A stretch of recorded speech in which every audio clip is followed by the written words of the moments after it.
Congress MLA Rajagopal Reddy తన సొంత party ఎమ్మెల్యేలతో పాటు సీఎంను కూడా బ్లాక్మెయిల్ చేస్తున్నారని విమర్శించారు బీజేపీ ఎంపీ అభ్యర్థి నర్సయ్య గౌడ్. భువనగిరిలో కాంగ్రెస్ అభ్యర్థి ఒకరైతే బినామీగా మరొకరు చలామణి అవుతున్నారని ఆరోపించారు. భువనగిరిలో బీఆర్ఎస్ లేదని, కాంగ్రెస్ బీజేపీ మధ్య పోటీ ఉందని తెలిపారు. రాజగోపాల్ రెడ్డి తనకు హోంమంత్రి పదవి వస్తుంది, కాంగ్రెస్ కు ఓటు వెయ్యండని అడుగుతున్నారని, ఈ వింత నాటకం ప్రపంచంలో ఎక్కడా చూడలేదని విమర్శించారు నర్సయ్య గౌడ్.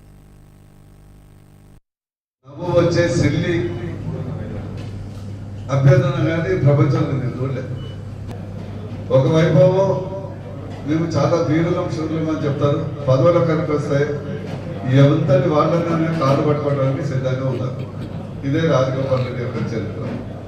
ఈ సందర్భంగా మీకు రాజగోపాల్ రెడ్డి యొక్క ప్రజాసేవ మీ ముందు పెడతారు. గత 2009 నుంచి ఇది అఫీషియల్ అమౌంట్స్, మీరు అఫిడవిట్స్ 2009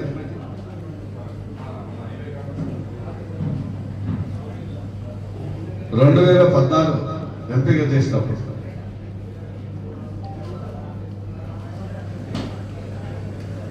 2018